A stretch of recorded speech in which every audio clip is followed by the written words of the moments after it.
Hello there.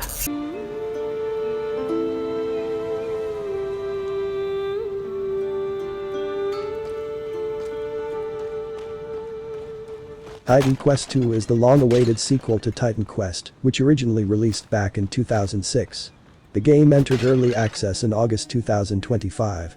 Back then, I never really had the chance to sit down and play it properly. But now that I finally had some time on my hands, I decided to jump in and see how the game feels in its current state. More importantly, I wanted to see whether it lives up to the legacy of the original. So today, let's talk about what Titan Quest II does well, where it struggles, and whether it is worth your time right now. For those unfamiliar, Titan Quest II is an old-school action role-playing game, heavily inspired by Greek mythology. If you have played games like Diablo, Grim Dawn, or the original Titan Quest, you will feel right at home here. The story revolves around Nemesis, the goddess of retribution. She is corrupting the threads of fate themselves. As the player, you take on the role of a hero chosen to push back against this corruption. You travel across mythological lands, slay monsters, and slowly unravel Nemesis's influence on the world. One of the biggest highlights of Titan Quest II, and one of the main reasons people love this series, is its dual mastery system. This is a system used by only a handful of games. Most notably, the original Titan Quest and Grim Dawn. Instead of choosing a fixed class like Wizard or Barbarian, you build your class by combining two different masteries. Early in the game, you choose your first mastery. After leveling up a bit, you unlock the option to select a second mastery, which completes your character's identity. These choices are permanent. Once you lock them in, you cannot change them later. Because of this, you do need to think carefully about what you pick. Thankfully, the game allows you to preview all masteries in advance, making it easier to plan your build ahead of time. Let's quickly go over the masteries currently available. Warfare is your classic warrior-style mastery. It focuses on two-handed weapons, sword and shield combat, and dual-wielding melee weapons. This mastery is all about raw physical damage, survivability, and straightforward combat. Earth focuses on fire and earth magic. It allows you to deal elemental damage, while also enhancing your weapons with fire-based buffs. This is a solid choice for players who want to mix melee combat with spellcasting. Rogue emphasizes daggers and bows, poisons, and critical hit damage.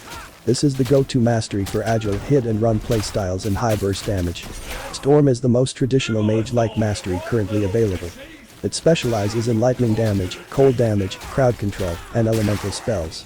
This mastery is ideal for players who prefer ranged combat and elemental abilities. Forge is a more defensive and utility-focused mastery. It allows you to summon blade traps, buff your armor, and increase resistances. Forge works especially well as a support or hybrid option when paired with melee-oriented masteries. These are not all the masteries planned for the final release. The developers have already confirmed that additional masteries will be added as development continues. In terms of moment-to-moment gameplay, Titan Quest II is noticeably slower and more deliberate than many modern action role-playing games. This is not a game where you zoom across the map, deleting entire screens of enemies in seconds. Instead, combat rewards thoughtful positioning, careful ability usage, and proper enemy management. One important addition is the dodge mechanic, which allows you to reposition during combat. This adds an extra layer of tactical decision-making, especially during tougher encounters and boss fights. Personally, I found this slower pace refreshing. However, I can absolutely see why it will not appeal to everyone. Some players feel that combat lacks a bit of impact compared to other action role-playing games. And honestly, I agree to some extent. Certain abilities do not feel as powerful as they should. Enemies also do not always react strongly enough to your attacks. Better hit feedback, such as stronger sound effects, stagger animations, or clearer enemy reactions, would go a long way toward improving combat feel. Loot is currently one of the weaker aspects of the early access build. Drops can feel underwhelming, especially if random number generation is not on your side. If you are unlucky, you might go a long time without seeing anything truly exciting. Right now, there also does not seem to be much build-defining gear. Items that dramatically change how your character plays are extremely important in action role-playing games. They give players something meaningful to chase and experiment with. Hopefully, by full release, the game introduces more unique items, gear with transformative effects, and loot that encourages specific builds. At the moment, loot mostly feels like incremental upgrades rather than game changers. One area where Titan Quest II really shines is world design. The game uses handcrafted environments instead of procedurally generated maps. This works perfectly for a story-driven experience. Each location feels distinct. No two areas look exactly the same. Environments have their own visual identity, and exploration feels meaningful. Maps are filled with hidden rooms, secret treasures, optional paths, and side areas that reward curiosity. This is a game where going off the main path genuinely feels worthwhile. Visually, Titan Quest II is quite impressive. The game features detailed environments, strong lighting, atmospheric effects, and well-designed mythological creatures. The visuals are not meant to be photorealistic, and that is a good thing. The art direction leans towards stylized realism, which fits the mythological theme very well. It looks modern without jazzing hyper-realism, and that helps keep combat readable. Since this is still an early access title, opinions are continuing to evolve. However, here is what players generally agree on. What players like. Longtime fans feel the sequel captures the spirit of the original. The core hack and slash combat is enjoyable. The dual mastery system stands out. The developers communicate regularly and transparently. Frequent updates and community involvement are appreciated. What players dislike. Performance issues, even on more capable systems. The clunky or unintuitive user interface. Combat that sometimes feels slow or imprecise. Loot that can feel repetitive or unexciting.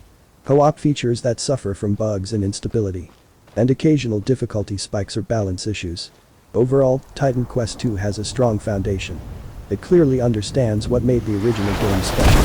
It modernizes that formula without turning into a bloated live service experience. That alone will appeal to many old-school fans. That said, it is still very much a work in progress. Performance, loot depth, combat feedback, and user interface polish all need improvement. But that is exactly what early access is meant for. If you are a fan of classic action role-playing games and Greek mythology, Titan Quest II is absolutely worth keeping an eye on. Whether it is worth buying right now depends on how patient you are. But the potential is definitely there. But she couldn't hide you forever. I am Retribution herself. And you were marked for punishment long ago. Goddess! Stop! I beg you! There's no justice in this punishment. Justice? Ha! We're all just flies in the spider web of the fates. Blame them, not me. Arayan!